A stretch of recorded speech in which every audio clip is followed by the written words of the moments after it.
All right, what is up, sports fans? We are back for another episode of The Fan in the End. I'm your host, as always, Stephen Rychel, Mr. Marvin Powell III to the right of me, and as always, the big man himself, Mr. Ben Troupe, right underneath me. Fellas, how are we feeling this afternoon?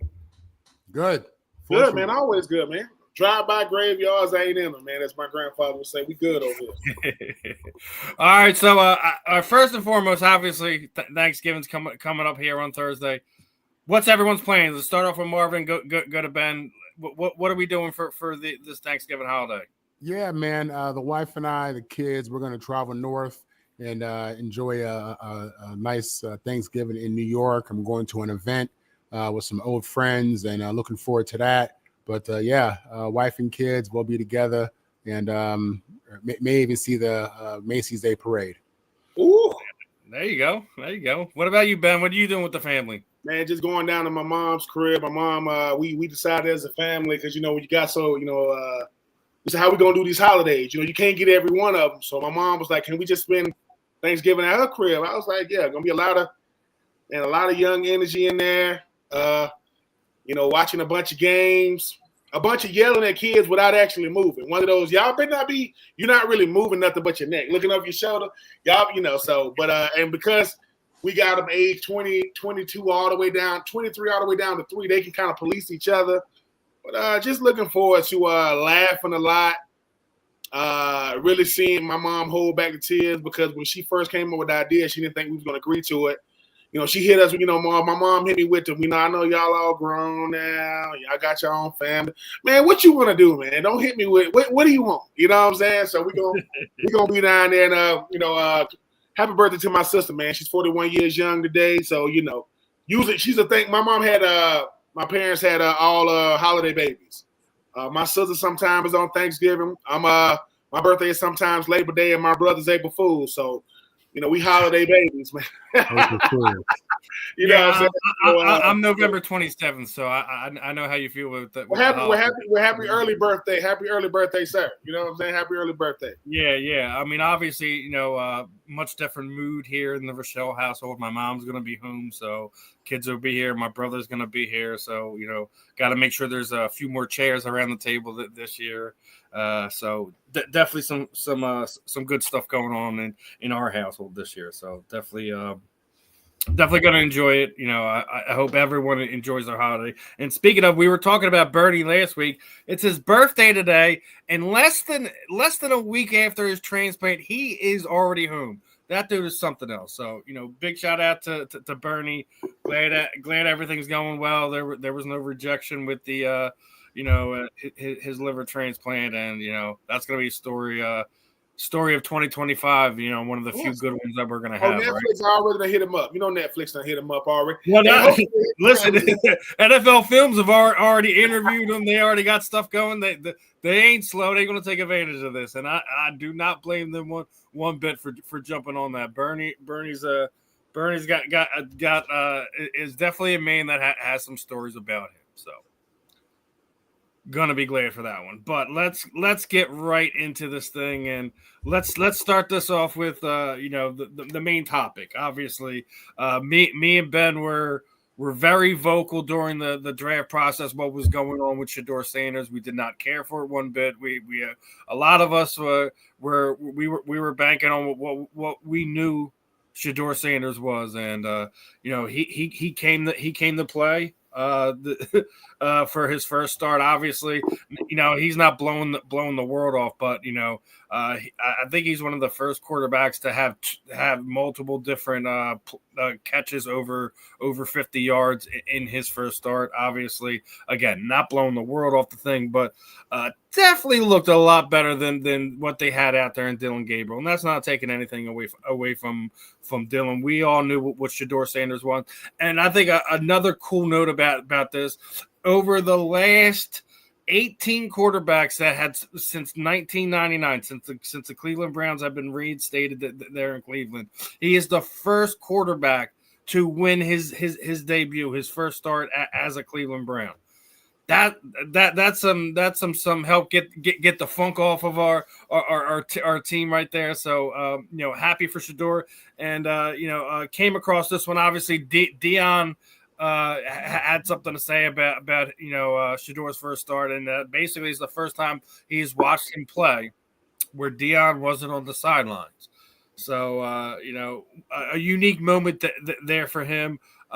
Couldn't be happier for Shedeur finally getting a little bit of that respect. Obviously, he still has a ways to go. Listen to Eric Mangini sitting there telling us that he needs to he still needs to be humbled a little bit more. I don't know how much more humbling you need. You guys knocked him already down to the 5th round. You were sitting there telling us he's this, that, and the third. He's a culture changer. Maybe not in the likes of like a Michael Jordan or an Allen Iverson, but he's one of those guys I believe that can help change the culture. What is that Cleveland Browns organization? We saw a little bit of that, obviously, Sunday. We'll see what the rest of the story has to tell. Let's start this one off on Marvin. Obviously, this is the first time the three of us are kind of getting together talking about Shedeur. So what were your thoughts on his debut, and what's it going to take to get this monkey off his back? He needs to be humbled thing, because this is blowing my mind. Yeah, I'll start it from this perspective. When you look at the amount of criticism, the amount of media, the amount of content that's been created, with this kid and against this kid, he has handled everything. When he gets in front of a microphone, he is professional, he's funny, he's confident, and he shows nothing but gratitude. You know what I mean? He's thankful just to be mentioned. He's thankful just to be in the league, just to be in Cleveland. And nobody talks enough about that. His emotional intelligence, his maturity.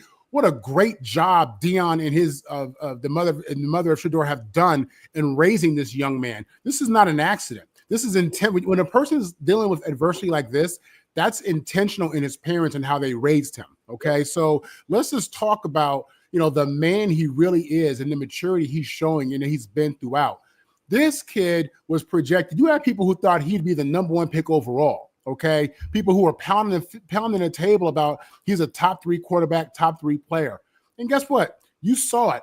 I mean, this guy with 1 week of practice with the ones, after being with the scout team for the first 10 whatever weeks, this kid's out there balling. Do you realize that the Cleveland Browns all year have had 1 play of over 35 yards in the passing game? But in his game, they had 3. So, I mean, listen, he's showing you the kid has never failed. He's succeeded everywhere he's gone. You know what I'm saying? Even, in the preseason, he looked all right. He was making plays, right? You put him out there in his first start, he gets a win on the road as a Cleveland quarterback on a team with a horrible O based upon what you've seen all year. So this kid showed flashes. He made plays. The biggest thing that I walked away with is at the end of the game when it's over, he was confident, man. This kid he wasn't shook. He wasn't rattled. And, for a young quarterback, forget the physical stuff. The number one thing you focused on when you're looking at them trying to evaluate is their mindset, their mentality. Who are they in the midst of adversity? This kid is never rattled. You know what I'm saying? And I think the future is bright for him. I think Shedeur is a franchise quarterback. I was high on him coming out of college. All he did at Colorado is make plays. And you look at Colorado now. What are they really missing? Granted, I know they're at the Heisman Trophy winner Travis Hunter, but what are they missing? They're missing that quarterback. He's the guy that touches the ball every single play, and when the offensive line breaks down, whatever it may be, he can do something. He showed us that at Colorado, and he showed us that on that long pass, that long 50-yard pass that he made in the game against the Raiders. So this kid is doing nothing but showing flashes. I think that, obviously, listen, at some point, the NFL defensive coordinators, are going to get a book on you. So I expect him to have some kind of adversity if he does play for the whole season as a starter. But he showed us that he's somebody that we should be looking at. He showed us a lot more than Dylan Gabriel. And that's just what it is, man. I mean, that kid looked good, and he handled the situation well. And in regards to, Mangini and these guys, I think a lot of people struggle to identify just a confident young black kid, confident young black man. I think they struggle. I think it rubs them the wrong way to see someone who's not arrogant, but at their core, they're confident. You know what I'm saying? Like they don't, they were raised with a certain mentality that, we're man, you're a man, you equal everything. So, I think for a lot of people, that's a struggle. And I think people hate to admit that. But this kid to me is brilliant. And I love the way he's carried himself. I think the energy for his teammates is real. He, like you said, Steve, he's a culture changer, and it's a good thing. So it's a positive thing. So I think the sky's the limit. I'm excited for this kid. I agree. I think a lot of these pundits, critics, whatever, are having a problem wrapping their heads around it. Because Jackson Dart, he's got swag, he's got this, exactly. that, exactly. Baker Mayfield, Tom Brady out here cussing out referees on film. People, like we love the grit. You know what I'm saying? Like really. You know but anytime we hear this from one of our skillful black quarterbacks, they need to learn this. They need to act like I can't wrap my head around it. It is almost sickening to me at this point in time. I cannot stand it, and that's a lot of reason why a lot of us get into this part of media, because we just can't stand what we normally see out of your major ones. Ben, your thoughts on the whole Shedeur Sanders debut and the nonsense that still sort of surrounds him. Man, I'm super happy for Shedeur Sanders because no one knows what he's going through but him. When you talk about where he got drafted, if they were that confident in Dillon Gabriel, they wouldn't have drafted Shedeur in the 5th. They wouldn't have drafted 2 guys. The last time a team drafted 2 guys, RG3, Kirk Cousins. How did that work out? Kirk Cousins ended up having a better career than RG3 because of injuries and things like that. But I want to touch on something that Marvin just said. Eric Mangini, Rex Ryan. Sometimes just say, I don't understand culture. I don't understand that level of confidence. I mean, Steve, this time last week you were telling about your son get ready for his game. The last thing you want to see is your son not confident out there. Be confident before I do anything else. Where does confidence really come from? Confidence comes from evidence. I've done it so much that I'm confident in my ability. Not because somebody told you that. No, I've done it over and over and over again. But culture is something that's hard to describe if all you do is partake of it and you ain't never been engulfed in it. Eric Mangini, what would Eric Mangini be without big-time black players? He's probably going to still be in the booth right now, but he had a longer career than he did. And Rex Ryan, don't even get me started. Here's the thing, right? Here's the thing. When Ryan Clark and them looking at Rex Ryan like, dude, like, what's up with you? Like, you telling me that Shedeur Sanders is more arrogant than Baker Mayfield? I give you another quarterback. What about Johnny Manziel? Remember him? He had the whole world by storm doing the money sign. Baker Mayfield shooting birds in college, running from the police, still went number 1. All I'm saying is sometimes it is hard to see because Deion Sanders is killing a lot of myths. Because black guys don't care about their kids, right? Wait, what? That's the only coach he's ever had. It's so many things going on at one time. But Shedeur said, all I can control is Sunday. And when he made that throw, look at Myles Garrett. Kevin Stefanski, I have never come across a coach like this. I ain't never come across a coach that give game balls. Of course you're going to give a game ball to Myles Garrett and what he's doing. Oh, Shedeur had a good game too. I guarantee you, if that's Dillon Gabriel with his first start in his first, when he get a game ball. I don't know what Kevin Stefanski is still in this thing. Hey, man, that's who y'all drafted. I don't know what's up with the GM, the president, the head coach, and the owner, where everybody got something different. But whoever made the pick got it right. Even if Shedeur don't win another game this season, look at what he does to that sideline. Look at what he does to that offense. Because if you are Myles Garrett and guys like that, you saying, dude, what do we got to come out here and play with? Denzel Ward and Delpit and those guys. So for one day, he had his moment. And then people saying, hey, man, why look at him in the post-game press conference. Dude, we need to find us something to do. You know how many games got played on Sunday? We looking at, but why you so focused in on Shedeur? Because you want to see if he failed. Uh-oh, dang, he won. No, he didn't look great in the win, but I'd rather look okay in the win than look great in the loss. I don't want to have a great game we lose. I want to have a good game and we win the game. That throw was nice though. That throw, that receiver didn't know he could get it to him because when he caught it, he kind of felt like, dude, I don't want him to overthrow me. He caught it, but his momentum took him to the ground. But I'm just happy for Shedeur because he gets to breathe. just a little. I've never seen a 5th round pick. And let me tell people this: for everybody talking about Tom Brady, where he got, you didn't know who Tom Brady was, right? Until Drew Bledsoe got hurt, he came in the game. You did not know who he was until then, and then the rest is history. You would have thought Shedeur was the 5th overall pick, not the 5th pick, fifth round pick, the way we've been talking about him. You got Mel Kiper getting mad because people don't like, well, Mel, you the one, I know what I said. So for one day, hey, man, talent won. Preparation won. And regardless of what he didn't do, just say you have the same game and they lose. See, I told you all this. No. We're talking about the Browns. The Browns have had like 42 quarterbacks since like 2000. The Browns, let's not get it twisted. Like, it ain't a Shedeur problem. It's a Browns problem. I don't care who it was. I mean, I know Bernie just had, but maybe Bernie could tell us, hey, man, Bernie, what was it like playing for Cleveland when you was, oh, man, when I played? You know what I'm saying? It's been that long. So I'm happy for Shedeur. Super duper happy for Deion. Every dad wants to see his son go to the highest heights they can athletically. If you are Deion Sanders, to see your son first start up in the booth, man, give him a hug for the game, that's doing it. Because I can speak for Marvin, I can speak for you, Steven. We ain't got no reason to watch no Browns without Shedeur. We weren't watching them. I don't want to watch them. I mean, obviously, that give you a reason to watch, right? We didn't watch Carolina that much until Cam got there. Ain't nobody worried about no Jake Delhomme. Certain players make you want to watch.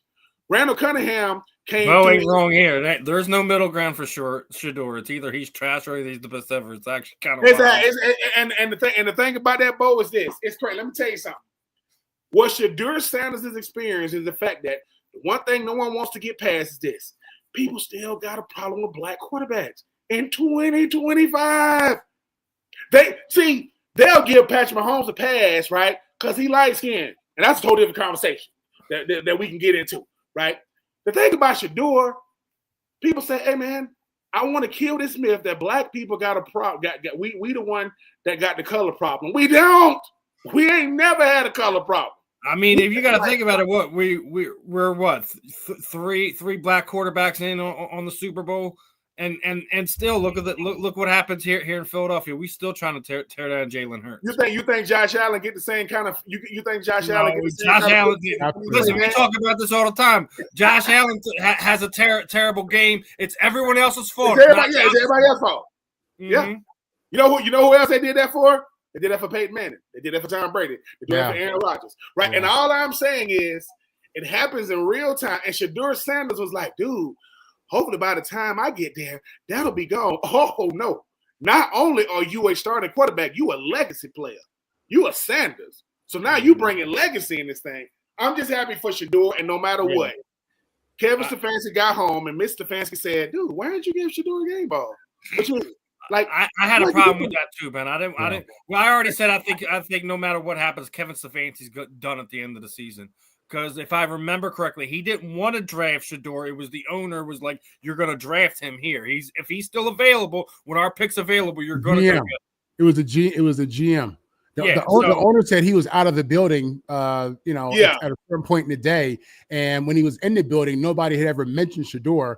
But when Shedeur was still there in the 5th round, Barry was basically like, he's too much value to not pick up in the future. And there was an issue. Yeah, and that was the issue. So listen, we're gonna find out next week. Obviously San Francisco. Here it comes. We'll find out next week, right? I'll tell you like this. I never really bought into the hype that Stefanski had an issue with Shedeur, and it was honest. I didn't buy until I realized he didn't get the game ball. Because that is so strategic and after the game exactly what this is. You know what I'm saying? Mm-hmm. On the road, your first game. We haven't had someone do this in over 25 years or whatever the number is, something crazy. I mean, that's a historic moment, and your job as a head coach, as a leader, is to motivate your team, motivate your players. What a phenomenal opportunity to give confidence to your young quarterback, who you're going to be starting the next week. Mm-hmm. So it was up until that moment when they announced he didn't get the ball. That's when I realized there's a Oh yeah, problem. No, and even more so, like, now they film it because they film it. They film it after the game. Yep. I'm And just even more so, he was sitting there like they were the media members were asking if he's going to start next. He's like, we're not going to get into that yet. Like, what? Like, listen. If I'm ownership, much as I love some of the attributes Kevin Stefanski brings, he has to be gone. In the words of the great Jay-Z, I ain't shaking and jiving and high fiving. You know this ain't back in the day, right, Stefanski? This ain't back in the day. And the thing about it is this, right? When it's all said and done, right? Shedeur gonna end up being better at what he does than what you just. We respect your position as a head coach. That don't mean I respect you because you might not be that good. Because with Kevin Stefanski, everybody, he's a great coach. This, that, and the third. Hey man. Why you look over my shoulder and say Shedeur, good job? We get like kind of look over you and giving out game balls. I know I'm not Myles Garrett. I ain't even in the same stratosphere. I wanted Myles Garrett so bad to say, no. Hey, Shedeur, this for you. Oh my God, I wanted him to throw him that ball. Because guess what? They would have still had to give Myles his, and they would have gave Shedeur. But that's why Shedeur is a saint. And let's get into I know he's one of our topics. I want to get into this one because obviously he's on the cusp. There is no way at this point in time Myles Garrett does not break the single season sack record. I mean, he has 6 games? He has 6 games to basically come up with what 5 sacks? Woo.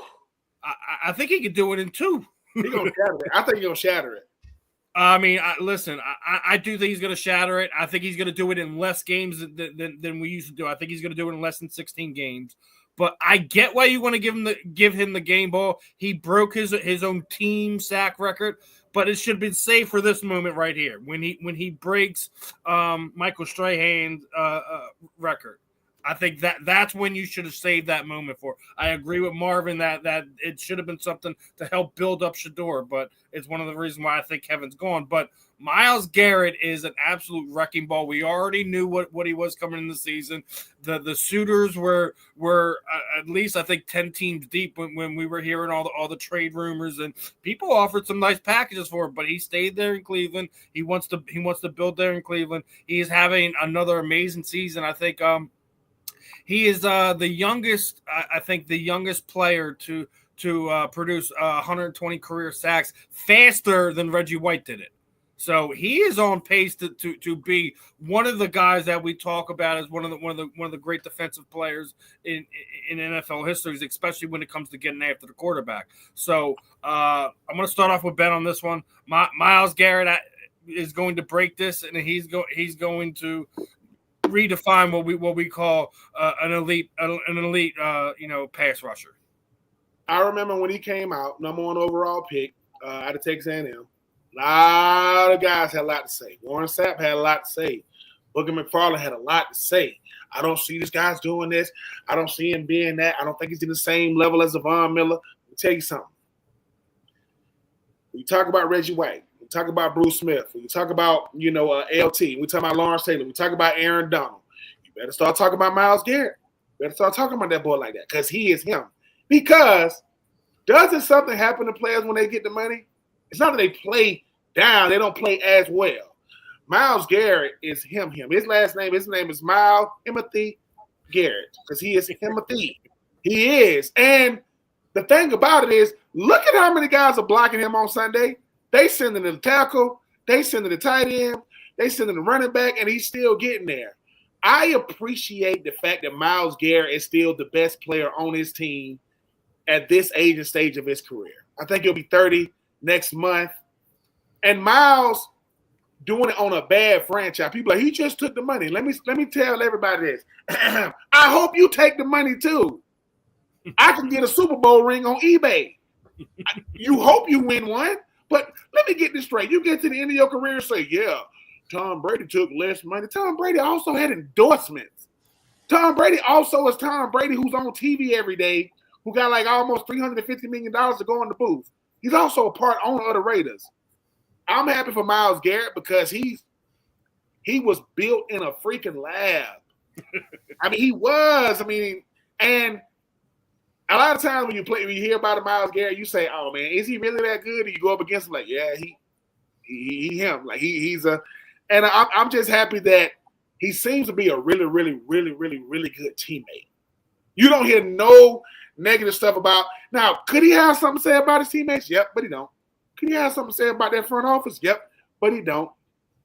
When he's as already an established player like he is, and he's on the sideline chopping it up during the preseason or something, during the season with Shedeur saying, "Man, you think you would have got me with that move? He said, you think you would have caught me?" And Miles like, "Shedeur, boy, listen, I can catch Lamar. I can't catch him vertically, but horizontally, I can catch anybody." But Myles Garrett making a lot of people eat crow right now. That humble pie, well, he's gonna have to send out a lot of shipments because a lot of people had a lot to say. 100 sacks is a hell of a career for any pass rusher. He's 120 sacks. He's gonna probably end up, if he don't get hurt, which I hope he doesn't, 24, 25 sacks. When he is the guy you're trying to stop. They put that man. Remember back in the day, man, they had college, when NCAA first came out, they called it the student body. They sent everybody, they sent the whole team. They got the student body on his side, and you can't keep him out the backfield. But yeah, Myles Garrett, you see why you could have gave up 2 or 3 first-round picks for him to get him, but we offer 3. We offer them 3. That owner for Cleveland, he can say whatever he wants. He knew he wasn't letting Myles. He said, "Myles, I'm gonna treat you like the Lions treated Barry Sanders and Megatron. You either gonna retire with Brown or you won't play no more." And that's what they told you. As long as you here, you're gonna be right on here with us. So, but I'm happy for him, man. He gonna break it. Couldn't happen to a better dude, but yeah, that guy was. There are 2 guys that I say were built in a lab when it comes to rushing the pass. I love Reggie White, love Bruce Smith. 2 guys that were built in a lab is Myles Garrett and Julius Peppers. They were built in a freaking lab. You see Julius Peppers, I think he like 4th all time in like sacks. And before it's all said and done, nobody's getting 200, not even Myles now. Bruce Smith got 200 sacks. You ain't catching that. I don't know, man. He's 30. He's got 120. Like you said, if he doesn't get hurt, he's 30. And that back, listen. He's 7 feet tall. He's tall as Wembanyama when he's standing on his money. He that tall when he's standing on his bread. I think he got about 3 or 4 more good years in him, and then he gonna go buy an island or something. Whatever he gonna do with his bread. If he gets upper teen sacks over the next 3 seasons, I think he's gonna do it. I think. If he get it, listen, there are certain records. I don't think Emmitt Smith record gonna get broken for the rush yards. 1,800, yeah. You're not nobody. You would have to be reincarnated to catch Jerry Rice. It's just not. I agree. I think Jerry Rice. Brett Favre. Consecutive games played. Yeah, consecutive games, and I just think 200 sacks. I mean, 150 is almost crazy. He had 120 now, 80 more sacks. That's about even for him. That's at least 6 more seats. Nah, love you, Miles, but we'll see how the next 2 years play out. Marvin, your thoughts? I think, just to start where Ben ended, I think, when you look at the amount of money these guys are spending on their bodies, and you look at Brady, you look at LeBron, I think it's possible that this guy, could definitely be somebody who gets to that mark over time. He's a big guy, and typically, the big you are, that's a lot of body to maintain, and nicks and bruises and explosion and all that. And that's really what Ben's talking to. And I get that, but it's when you look at, the fact that this guy has gotten paid, he's on a bad team, and his motor, he's showing you the level of professional that he is. He's showing you, why he's great. And listen, how about doing something different and not taking, the money from a sexy city, not going to Miami, not going to LA, not going to New York or Houston, you know what I'm saying?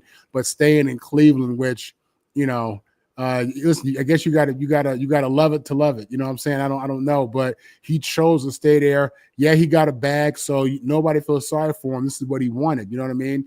And he knew what the future was. So, taking that rare approach and staying with the team is something that you can applaud if you're a football traditionalist and you believe in, players staying on their teams and stuff like that. But, for him breaking his sack record, I definitely need him to do it in 16 games. Okay, I do. If not, we got to put I'm being real with you. It has to be in 16 games for me. All right. Secondly, and listen, he's in rare company. I mean, the Mark Gastineau, the Watt brothers, Lawrence Taylor. I mean, you're talking about all the old school pass rushers, and he's in that conversation without question. I will say that playing in this passing era is great for the pass rusher. It is, you know what I mean? A lot of these guys, Lawrence Taylor, when he played, you had big tight ends and big fullbacks in there. You know what I'm saying?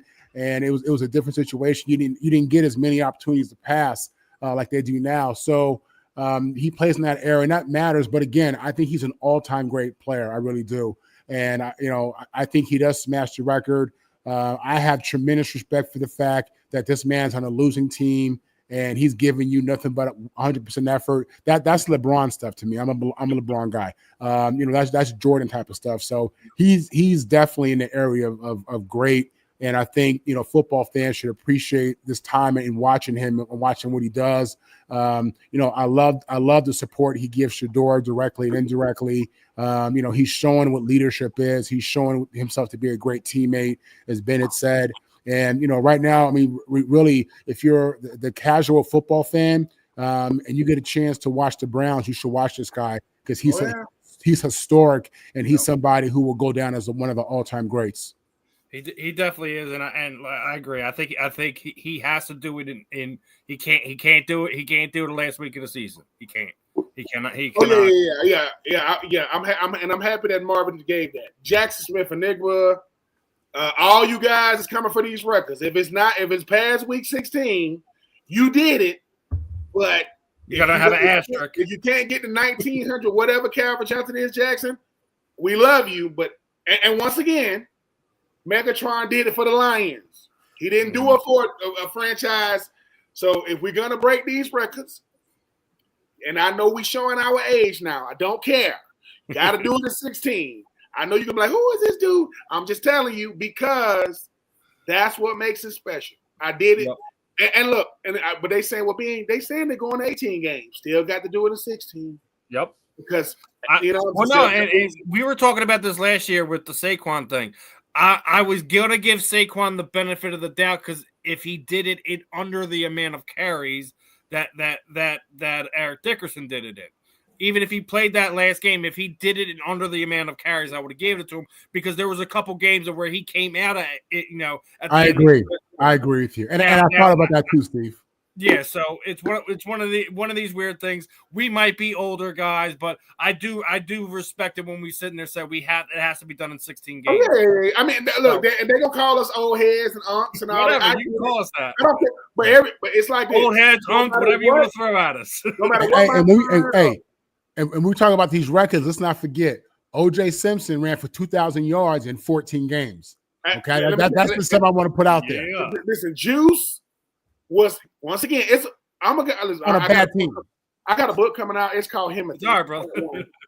And it's gonna be a lot of names.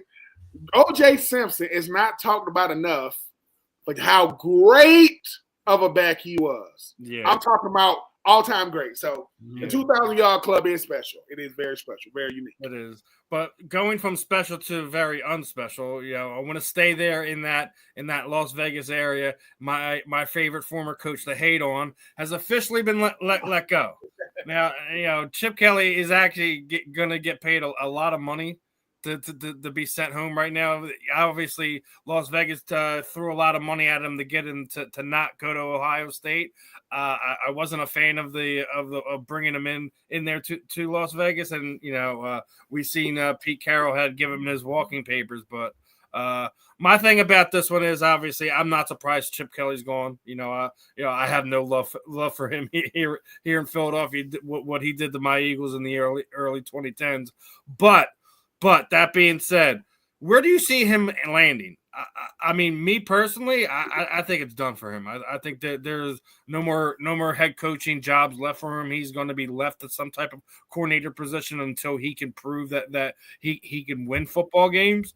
Because didn't really care for his return to college football. After his time here in Philadelphia and San Francisco. But where do you see him ending up? Let's start with Marvin on this one.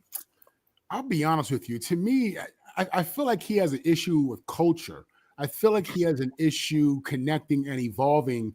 I feel like his leadership style, his mentality is a little bit old school in a way that's not really appreciated.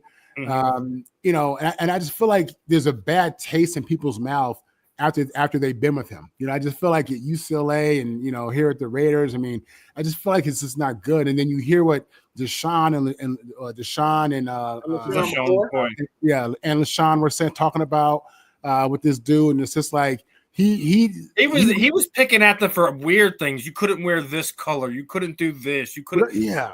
And then what he did to Genty when he got there, he changed his stance. You know, like, oh, you have to start playing like this. Like, yeah, that kid's been playing in that stance since he was in Pee Wee. Well, what are we doing here? I totally agree with that. He has a culture problem on top of not being you know, a top tier coach. Right. You know, and I'll be honest, in regards to college, I don't see where I would think he would struggle dealing with these kids who got some money. You know what I mean? I think he would struggle with that. And I think in the pro level, I think the issue is these is grown men, you know what I'm saying, who know what it is and know what it's supposed to look like. And, you know, and their predecessors, you know, again, these dudes from the Eagles have already said he ain't the one you want. You know what I mean? So I don't think he lands anywhere relevant. I can see him at a smaller D1, you know, group of 5, something like that. Because, you know, he is a name and, you know, you're trying to build something, but I don't think any major football playing school is looking at him to be the leader. And I don't think any NFL team at this point has a locker room of men who are going to look at him and see a leader. So I don't see him on the staff anywhere relevant as a head coach at all. I agree, Ben. Yeah, I couldn't agree with Marvin more. These front offices need to stop being so tone deaf. Man, look at what he hasn't done.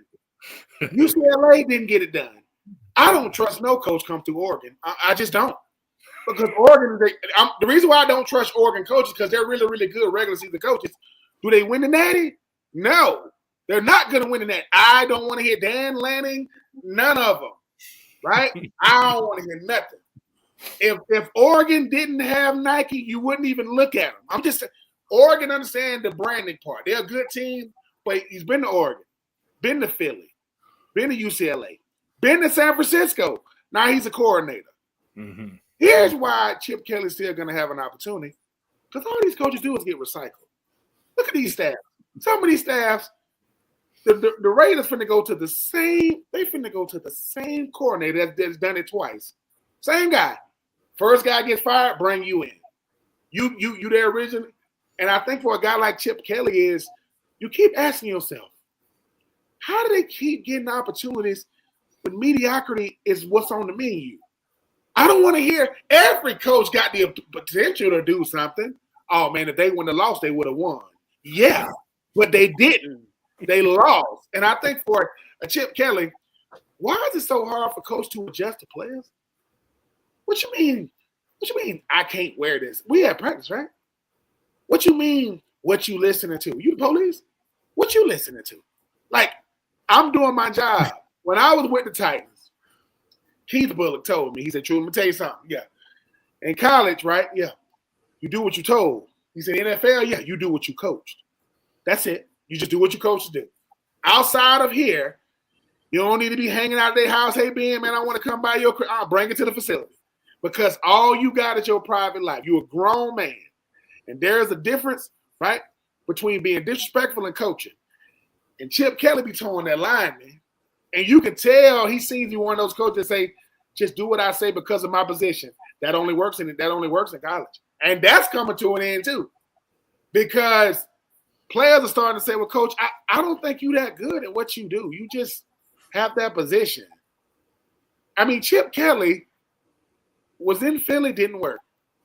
Then he started moving around. It is hard these days to make a mockery of UCLA.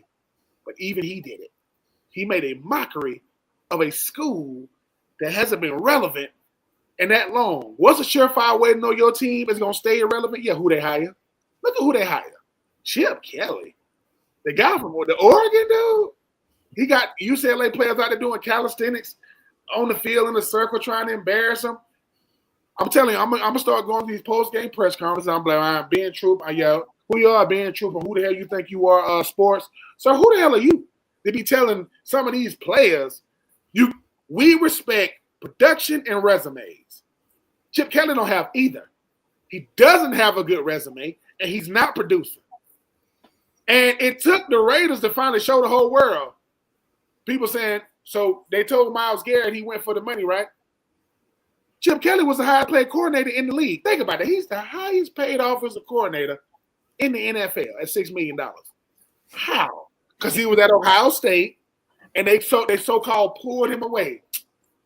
Ryan Day, you know how hard it is to coach the best players in the world? It's not, but a coach can mess it up. I mean, what's wrong with my stance? It got me drafted I got drafted the number 1 running back in football out of Boise State. That had nothing to do with you, Coach Kelly. But I need you to stand like this. Why? Why do I need to stand like that? I want a Doak Walker. What did you do? Well, I've coached for a long time. Don't care. Where your ring is at? And I'm not talking about your wedding ring. I don't have any rings. I got it. And you was at Oregon. You was at Philly, who's a dynasty in the making right now, right? You took the money to go to UCLA, and you took the money to come to the Raiders. I ain't mad at you, but Pete Carroll has fired only one coordinator since he's been a head coach, and his name is Chip Kelly. He's never fired another one. That's how bad. Now, he's not finna fire the new offensive coordinator because that's his son, and I think the quarterback coach is his son. So they're not getting They're not getting – I'm not firing my son. If you're on my staff, hey, man, they just got to play better. I'm not firing my kid. You fire your kid. I'm just saying Chip Kelly is bad. Geno Smith, I don't know what's going to happen, but Brock Bowers has happened that he's gone. And sometimes, man, I work my whole life to get to the NFL for you to be telling me what I should and shouldn't say and how I should dress and walk. I remember when I was a rookie, you know how you have to buy food for the team. You know, my coach used to be on me, my tight ends coach, and he said, "Hey, Ben, since you're going to get food, listen. Now, I was going to get ready to tell him hell, and out the corner of my eye, I can see his bullet. He's just shaking his head like, get it. See, now, if the vet that I respect ain't shaking his head, that's going to be the greatest hell no you ever heard. But I was getting ready to say, and Keith, because he practiced with me, first he went, don't do that, younger, just, because he's like, you got to know how to keep the peace. You got to know which battles to pick. But I'm like, well, dude, I'm getting like 2 family size. Why you got to get I only eat the wings. You gonna eat the free chicken. You ain't getting no chicken. But I got it for him, and it's little stuff like that. I don't know, Max Crosby, that dude got some vets like that. But I'm not a fan of coaches that use their position to try to pound their chest when you're not that good at what you do. Yeah. I'm gonna say, Tom Brady said it. He said, before y'all judge bad quarterbacks, where their quarterbacks coach ranked? Where their offensive coordinator ranked out of all 32? So if I'm ranked 30, but my coordinator's ranked 30, well, that's why we look the way we look. I don't know where Chip Kelly ranks. But the only reason why I won't say the Titans are the worst team in the NFL is because the Raiders in it. The Raiders are worse than the Titans. And right now, the Titans will probably get number 1 overall pick. But I would go Raiders, Titans, New Orleans, Browns, then the Jets. I wouldn't even, what I'm saying? Because I'm looking at how they play, not that they play. And right now, to watch that offense right now, outside of Brock Bowers, woo. And I played for the Raiders. It is. You got to be an awful coach to get fired. No. Because when I was with the Raiders, we had Lane Kiffin, and he only made it 8 games. And he got fired by Al Davis. He's popping now. He's popping now. Hey, man, it's hey, man, Lane Kiffin has come a long way, man. Yeah, the son of Marvin Kiffin, the originator of the Tampa 2 defense. You know what I'm saying? Yeah, Monty, yeah. So let's go on to this next one. And for this one, we'll have a little fun to try to keep this one quick so we start getting through some of these other topics we got. But on this day, John Madden and Pat Summerall called their first game back in November 25th, 1979. Obviously, these two were the OGs. They're the gold standard. Obviously, us being old heads. Who are your favorite, color commentary and announce teams. Regardless if we're talking football or you have another sport. Who are some of your guys' favorite voices? Obviously, again, Pat and John were legends for obvious reasons, right? But who do you guys like here? There's some current guys or some other guys that were calling games back in the 80s and 90s. Who do you have a special bond with? Let's start with Ben on this one. I mean, I'm a big fan of Marv Albert. I mean, just had that classic voice. Brent Musburger, man, growing up in the South, you're going to hear Brent Musburger during these games. But for me, I know I used to like Keith Jackson. I used to love Keith Jackson and that Bob. It's a lot, guys. I mean, Bob Costas. But it's hard to put anybody on a level like a John Madden and Summerall because they knew each other's thought patterns. They just worked. John Madden talked about football to people as if they didn't even know what football was. Like, that's how he broke down the game to you. He'll say, sweep left. For those who know what a sweep is, that's when you take the ball. It's like, I got to meet John Madden one time, man, in Green Bay, and I don't even remember letting his hand go. Like, I'm shaking his hand. I had to let it go. I said, man, that's John. You know what I'm saying? That's John. But Summerall and Madden are hard to top. But I definitely had some guys that I really, really like, and what's his name? Ernie. That was Shaq and Chuck, and I like Ernie Smith. Ernie's really because I like smooth voices. Like it's like they just playing with us. They watching the game, smoking a cigarette with their feet up. That's what it sounds like. I like voices like that. Just no matter what happens. And what's the guy now? He's doing it right now. He does Monday Night Football. Kirk Herbstreit? No. Little short, light-skinned dude. Mike Tirico? Mike Tirico can do anything. Mike Tirico could do a beauty pageant. It's like he can do anything to me. So yeah, Tirico is one of my favorites. I don't like it when they try to make guys announcers. Like nowadays, they'll try to make you. No. I grew up wanting to be an announcer. Have guys like that, but Tirico is up there as well. What about you, Marvin? You're one of your favorites, announcer or announced teams?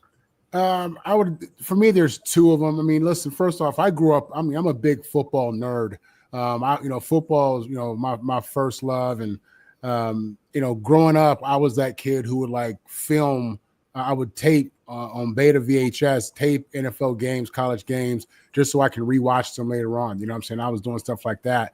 Would film the whole draft just so I can watch the draft all the time. But watching my dad play a few times, John Madden on numerous occasions had very positive things to say about my dad and his play. And I always, I'm a proud son. So those moments were always special. And I always had admiration for John Madden because he's like God, the God of football on the mic. You know what I mean? Great storyteller, great at explaining, as Ben has just said. And, he's synonymous with NFL. I mean, you just think of John Madden as announcer, as coach, just great at what he did, icon. And then again, being such a football fan growing up, really, even though USC was always number one to me, just being a big fan of college football, period. Keith Jackson was the man. It wasn't football if he wasn't on the mic. He made the whole game experiences different and better. His expressions, his energy, the Whoa Nellies. All that stuff, man. He was great. And again, just as a player, for him to say my name, to me that was special because again, to me, he's history, man. He's God in there. So I had such tremendous admiration for these men, what they do, and the experience they gave me as a football fan. Keith Jackson, John Madden, definitely 1-2 for me. Yeah, listen, I grew up with John and Pat. It was hard for me to even think of anyone else kind of being those lead Fox guys. Did not want to see a single game called without hearing them too. They had a special bond. You can call us old heads, you can call us unks, you can call us homers, whatever you want. Listen, they had a special way to kind of present the game to everyone. And I do have an honorable mention. I don't know why I let this guy. So when I was blessed to get inducted to the Florida Georgia Game Hall of Fame, I got inducted with Vern Lundquist. And Vern Lundquist, my mother, knocked me down when she saw Vern. Because, we only know who's going in the inductees. And I'm like, Mom, that's Vern Lundquist. Mind you, he's standing real close to us, and just to shake his hand and say, Ben, I really, really enjoyed, calling games that you were in. And you know what I'm saying? Like, because those guys are so synonymous with the game itself. Chris Berman, back. It's so many names. So, hey, man, I guarantee you when these guys got into the profession, they never thought they would go to the heights that they went. But Keith Jackson, man, I'm trying to tell you, man, Rumbling the granddaddy of them. I'm just saying, man, like, yeah, some great guys out there. And so when you are the Joe Bucks of the world trying to carry on legacies like that, you see why these guys take it as serious as they do. And Chris Patrick is another one as well. But I mean, hey, man, Vern Lundquist, man, he was the man. He's 85 years old, by the way. And speaking of the man, we're going to get into some of these Hall of Fame semifinalists. As we went off the air last week, we found that who were the senior committee members. Obviously, Kenny Anderson, Roger Craig. Me and Ben have been beating on that drum for a few years now. Henry Ellard, L.C. Greenwood, Joe Jacoby, Eddie Madore, Stanley Morgan, Steve Tasker, and Otis Taylor. But today, the current slate of semifinalists comes out, and the Charger fans are going to be happy as both Drew Brees and Phillip Rivers are on their first year ballots are in. Rodney Harrison is also in as a semifinalist. Eli Manning is on the list. Frank Gore's on the list. Fred Taylor's on the list. Larry Fitzgerald, his first year eligibility, is on the list of semifinalists. Torrey Holt, Steve Smith Jr., Hines Ward, Reggie Wayne. Jason Witten is on the list on his first year eligibility. Adam Vinatieri has made it.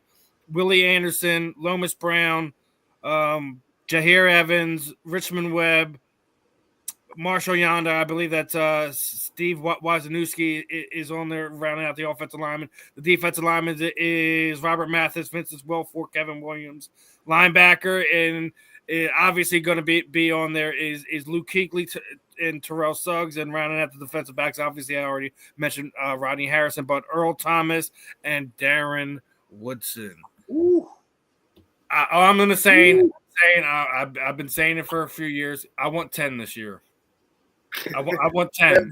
I know it's unreasonable. I want 10. There's too many names on both the senior committee and obviously the modern era semifinalist that absolutely deserves to be in. If I'm only getting one out of that senior committee right now, obviously, I think I'm going to go Roger Craig. He was one of the first guys that was a dual threat, 1,000-yard receiver, 1,000-yard rusher. Yeah. Me and Ben, we talked about this when we had Ricky Waters on over the summer.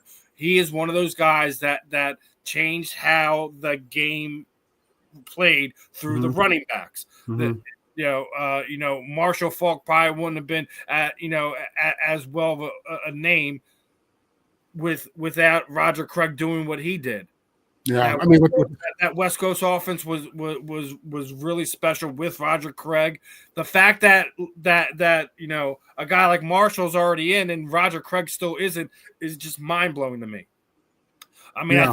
I think Joe Jacoby's another one that should be on this. He was part of that Hogs team for the Redskins through the 80s and early 90s.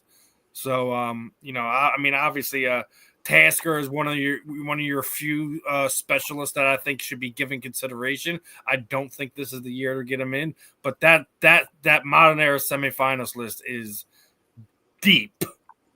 It's deep. So again, that's why I'm saying I would like 10. I know I have some of my favorites. Let's start off with Marvin on this one. Let me ask you, Steve, are we okay with Eli Manning being on that list? I mean, no. I mean, now the one of you seems okay. I just want to see if we're all on the same page. I'm not. Listen, I don't. And that's draft class right there. I mean, that's my draft class 2004. Yeah, but I don't look. Super Bowls cannot be the reason why you get in no freaking. Yeah. Like. Yeah. That means that your regular season nepotism should have no say in this. Man, so if that's the case, Antonio Holmes didn't he win an MVP? Hines Ward, won Super Bowl MVP, so they get in. Come on, that's one game. Right. Look at his regular season stats and then come back and talk to me. Yeah. I mean, me and Marvin were kind of beefing off of my disdain for Joe's numbers, just because the touchdown to interception ratio is insanity to me. On top of the fact that he has a losing record, I get it, but it's New York, and we talk about this. Where you play matters sometimes when it comes to some of the stuff, and that's going to be the exact reason why that last name helps a lot too. Yeah, I mean, listen, I think name helps a lot. Joe Namath was as big as you'd have to say he was as big as Johnny Unitas. You know what I'm saying? I think he was bigger at his height. So that's what I'm saying. So when you have that kind of impact as an NFL player, you are 1,000% a Hall of Famer first ballot. You know what I'm saying? When you're that kind of impact, which comes from one of the greatest upsets we've ever seen in Super Bowl history. Yep. But let's move on. Yeah, I don't. Anyway, so. Steve, so your picks. If you're making, I'm going to pull it up one more time just so you have it up there right now. If you're making your picks, if you're going to get votes, who's in, who's out? Well, Drew, without question, is going. That's a no-brainer. You're talking about. I mean, at one point in his career, he was the all-time leading passer in NFL history. That number has moved around, a little bit, or moved around a little bit after that. But his accolades and what he did for New Orleans, and just his presence, Drew. Absolutely frank. I probably need to go with Larry, Witten. It has to be Fitz and Witt. Yeah. Yep. Yeah. And then Richmond Webb would probably be the first guy on that list for O-lineman that I put in there. Mm-hmm. And I'd probably have to go with Luke Kinkley, to be honest with you. Mm-hmm. That's would have to be list if it were me. You know what I'm saying? So it's tough though, man, because all those players up there are up there for a reason. I have nothing but love and admiration for every single one of them. I genuinely, in my heart, only question one name on that list, and we've already discussed that. I would have no issue seeing any of those guys at all get in. I think all of them were standout players. I don't think there's anybody else on that list, other than what we mentioned, where you have to think about that. Someone may say Phillip Rivers, but Phillip Rivers, to me, he was a dog out there consistently.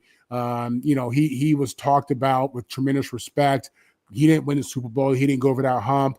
I don't know that was always on him, but in a day and age where Tom Brady has as many as he has, it's hard to argue a quarterback who doesn't have a ring. But if there was, I don't like this. There are guys right now with multiple rings who I think he was way better than. And I guess I'll leave it at that. Patrick Mahomes. I wouldn't say that. Pat's still got a lot to do. I know everyone wants to crown him like the new GOAT. Like, I still think Pat has a lot to do. He's done a lot, though, Steve. He's done a hell of a lot. I'm not going to say he hasn't, but like you said, Steve, he spoiled us. It happened so fast and so soon that it's like, if he doesn't do that, we can't see him any other way. Like, it's just, that's how good he is, man. I mean, he's good, man. Don't get me listen. I'm ribbing him a little bit, but like he has done a lot. He has done a lot to warrant it, but he's also been given a long leash at this point in time over the last few years. I mean, Steve, if you really want to give him one more true test, put him on the Jets. If he can perform that miracle, then I would admit he's the best of all time. All right, Ben, I'll throw it up again one more time for you, just so you have point of reference. I got him. Yeah, I got him. I would say this. It is very, very hard to be in the top 5, top 10 list when your career is over. There are only 2 guys in NFL history with over 80,000 passing yards, and Drew Brees is one, and Tom Brady's the number one. So he's in. Larry Fitzgerald is number 2 all time in catches. Do you know who number 4 is? Jason Witten. He's number 4 all time. It goes Jerry, Larry, Tony Gonzalez, Jason Witten. People don't got to like it. I like Jason Witten. People don't like him a lot because he played for the Cowboys, not because of how he played. He played for the Cowboys. Easy to dislike him. So I would put him on there. He used to murder us, man. There aren't many linebackers. And I used to hate it when they used to. He'd be the one. He'd be that security blanket that would just get Tony Romo out of every jam. All I'm gonna say is this: he didn't play as long as some of these guys. Luke Kuechly is about as good as a linebacker that you're gonna see. Like, as far as like what he meant to the position. He didn't play a long time. I think he played like 9 years, right? In 9 years, he was Defensive Player of the Year in 2013. He was Defensive Rookie of the Year in 2012. He's a 5-time first-team All-Pro. He's a 2-time second-team All-Pro, right? I would put Luke Kuechly in. I would put Witten in. I would put Breeze in. I would put Fitzgerald in. I would put Luke Kuechly in. Here's my fifth. And I know he ain't as sexy of a pick. Terrell Suggs is 8th all-time in sacks. He's the one Defensive Player of the Year. On a defense that had, Ed Reed, and he found a way to make a name for himself on a defense like that. Because when I start breaking down these players, you only get 5, maybe 6. I would go Frank, Drew, Larry, Jason, Terrell Suggs. Oh man, no big guys, man. No big guys. No big guys. I would say this. Out of all the big guys, I would go Yonder. I think Yonder. Is it Yonder? He was for the Raiders. Baltimore, wasn't he? Yeah, Baltimore, right? Yeah.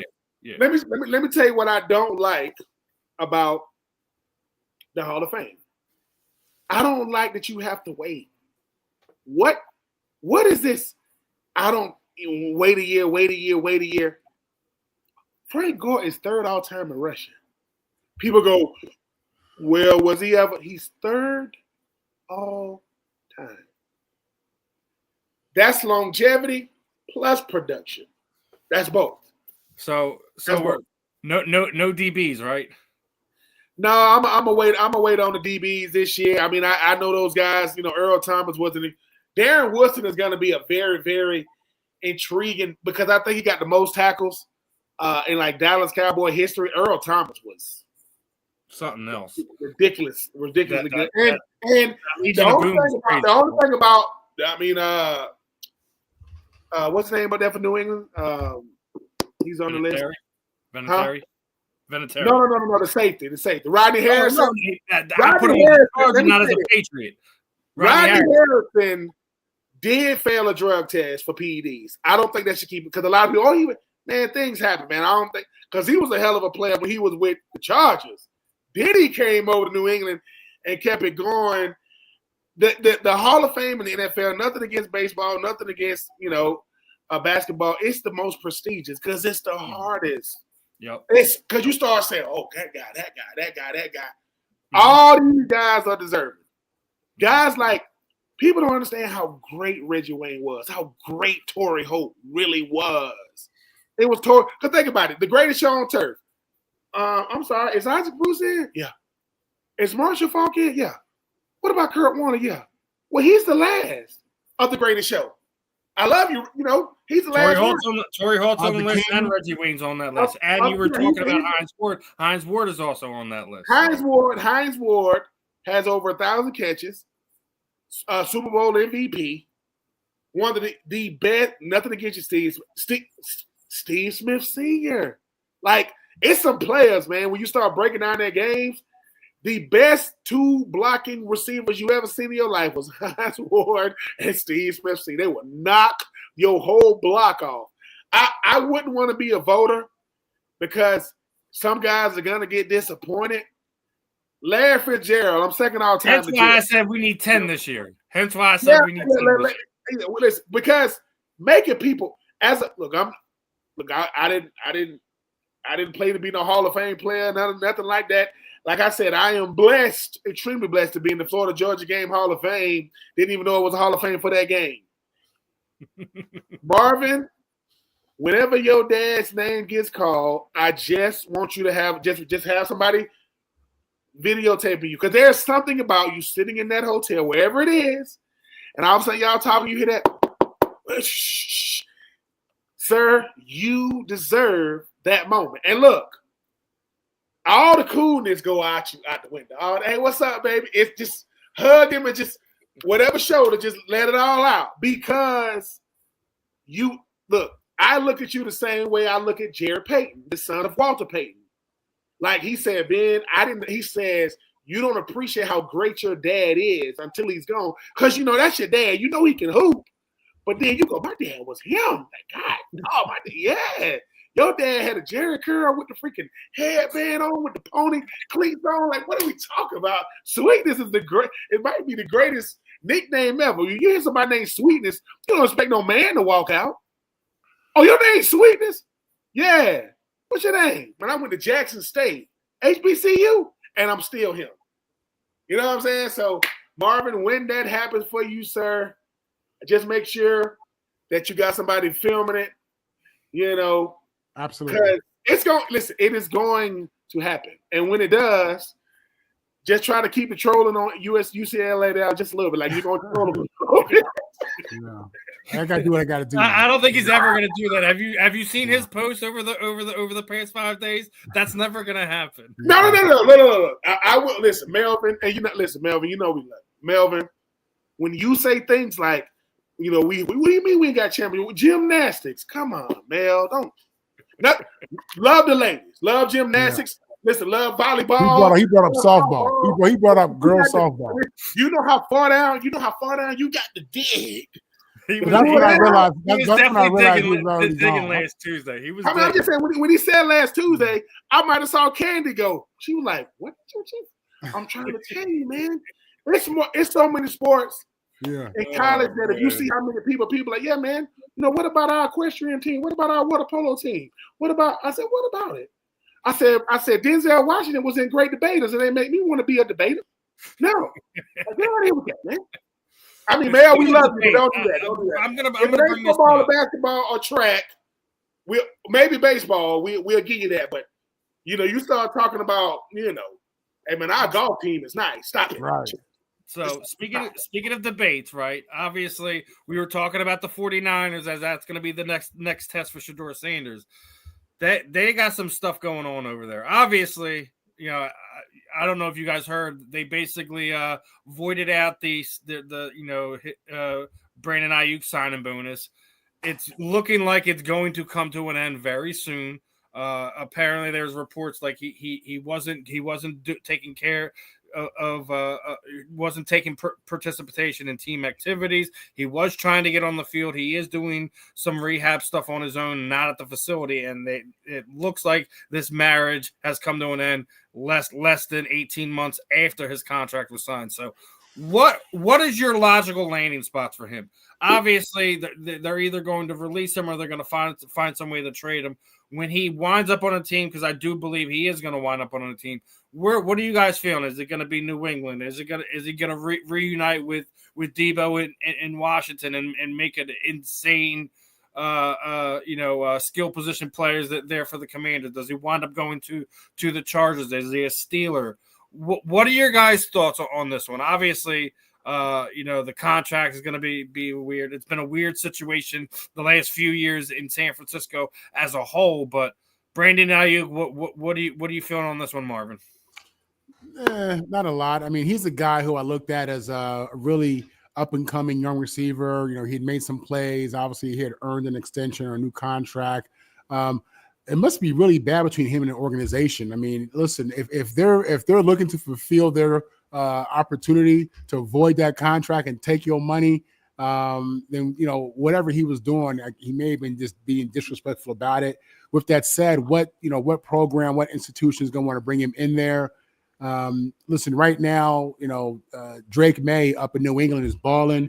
He can use as many weapons as he can get because he's the real deal. You give him some above average talents and playmakers, you only see him do better.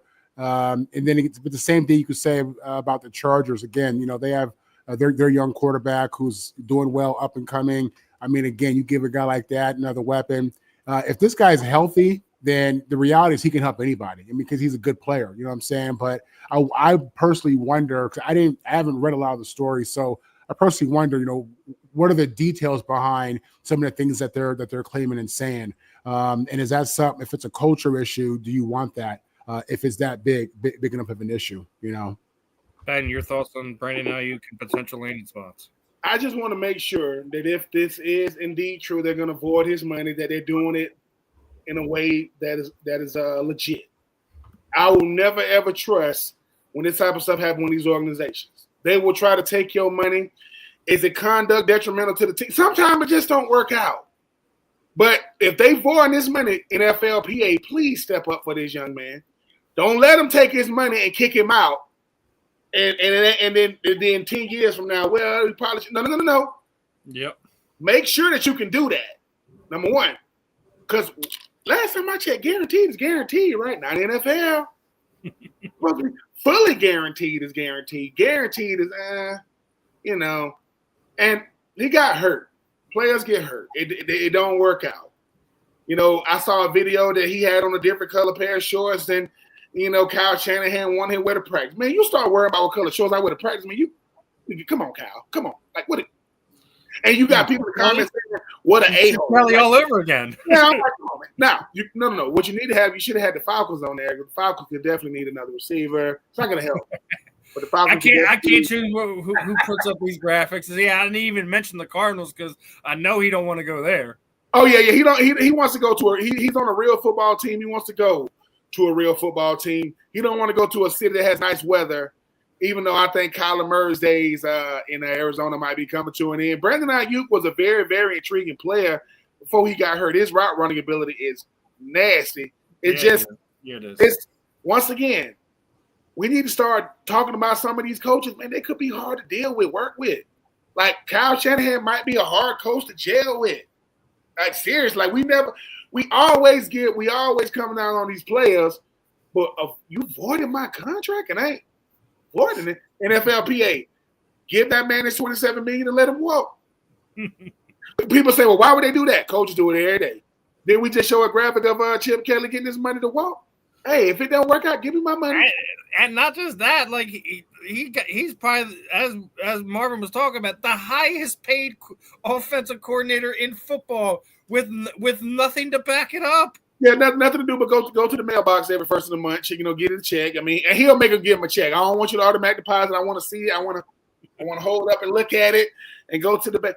If it's not working out for Brandon Ayuk, I mean, it happens. But just make sure that the 49ers can indeed keep his money from him. Because if they can't do that, don't let him take that man's money. I mean, he ain't got no loyalty to no freaking 40. I hate that word. No. We are loyal to our wives, to our children, to our families. All this. Well, he ain't showing no loyalty to 49ers. Ooh. What? And that's why I say, the details behind, whatever they're claiming really matter. You know what I'm saying? Yeah. And it must have got real bad. Yeah. Because that's kind of a big deal. Think it's funny that not just one, but both of their wide receivers have found their ways out of San Francisco.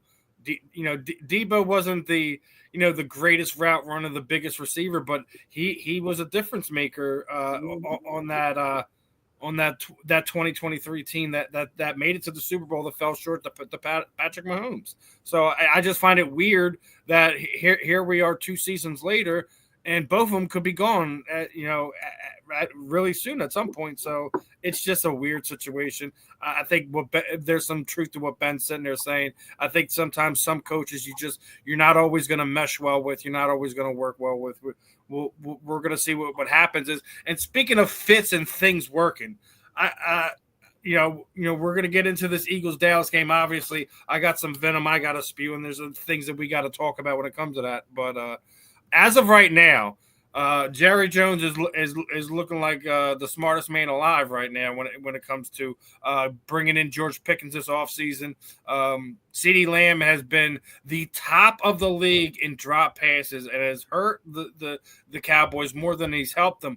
But when you look at what the production George Pickens has, and then you look at the entire Pittsburgh Steelers wide receiver room, George Pickens looking like he was the right move for Dallas. Obviously, he hurt my Eagles last Sunday, and I want to get your guys' thoughts on this because we just seen Jerry Jones go through a rough contract situation with Micah Parsons. Do you think seeing what George is doing this season that Jerry's going to be smart enough to do whatever it takes to make sure you keep him in Arlington in Big D? Let's start off with Marvin on this one. Yeah, listen, with these trades, a lot of times it's hit or miss. You know what I mean? Even when you deal with a guy who has productivity, I think with Pickens, I think a lot of his issue in Pittsburgh was maturity. You know what I'm saying? I don't think it was a matter of can he play? Does he have big playability? I think we had seen that in college, and then at moments earlier in his career. But Mike T runs a tight ship, man. You know what I'm saying? And I think you could be tolerant up to a certain point. And in his mind, I don't think he traded away a bad player. I think he traded away a guy who he thought just wasn't going to get right. You know what I'm saying? And obviously, when you change environments, that could be humbling to a player. It can also be a great opportunity for a player, just kind of a new beginning. And he's up there with Dak Prescott, who's playing hot. He's up there with the Pro Bowl receiver and CeeDee Lamb. And he's able to flourish, and he looks good out there, man. Jerry Jones for this trade in this moment looks like he made a very good decision. Will he keep him? Listen, this salary cap thing is crap. Them teams find a way to sign whoever they want to sign. You know what I'm saying? So if this kid continues to play the way he does, doesn't have any issues, it would absolutely be in his best interest to sign this young player. Especially when you're seeing CD drop balls left and right, you know what I'm saying, which is heartbreaking. But Georgia stepped up, man. I don't know if Dak's that good this year or if Georgia's making him look good. But together they are a serious combination. And again, kudos for Jerry for winning this trade. Ben. Oh yeah, Jerry definitely looking super duper smart when it comes to the George Pickens. But what Marvin said, it's never been. George Pickens is a big thing, top 10 receiver, top 5 this year. It's never been about his ability. Going all the way back to his days of Georgia, it's keeping his temper under control. Because the DK Metcalf experiment, that's not going well in Pittsburgh. And the thing about DK has always been this: he's a hothead too. DK getting in fights all the time. He's a big body guy. The thing about what George Pickens does well is what DK don't do well, and that's run routes. DK is a big body. I'm gonna use at a certain point, them DBs like, okay. And George Pickens said, I knew when they brought over DK, they wouldn't get rid of me. They could have kept him. He was still on his rookie deal. Think about that. I could have had DK Metcalf on one side and George Pickens on the other side. So this is less about what Jerry Jones did do and what Pittsburgh didn't do. Like, Pittsburgh usually make good decisions when it comes to stuff like that. But I think for Mike Tomlin, he said, like, I don't want to deal with him any longer than I have to. George Pickens can play. Like, he is nice. Like, the acrobatic catches that he makes, his run out the catch, and he's in a place where a guy like CeeDee Lamb can show, hey, man, even though he's out playing CD right now, you in a place with Big D to where you're not bigger than the place you're at. You just a big name on a big time team. But I'm happy for George Pickens. I think sometimes everybody's personality ain't this happy-go-lucky skipping down the road type guys. Certain guys, hey man, this is how I am. This is who I am. There was another receiver. There was 2 other receivers there in Dallas that had huge personalities. One of them name was Michael Irvin. What was the other one? Dez Bryant. So Dallas is used to big personalities as long as your game is up to par. And yeah, George Pickens' game was, and he showed his best work when CD was hurt, when he had to be the number one. Excuse me. So I'm happy for George.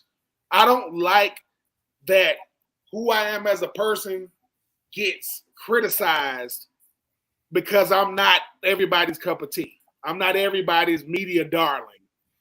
But ask any DB, they got to deal with George Pickens. And you can go back to when he was in Pittsburgh. They're like, oh, George Pickens. Oh, yeah.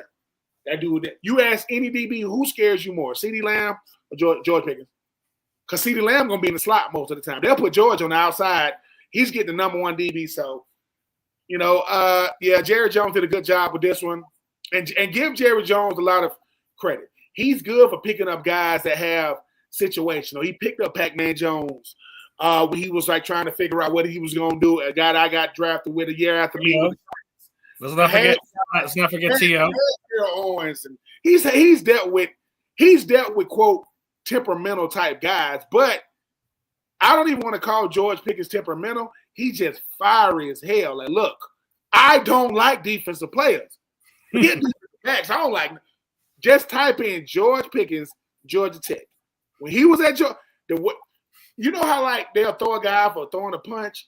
They were brawling. Him and that Georgia Tech DB, they was out there throwing hands like they ain't even in a college game.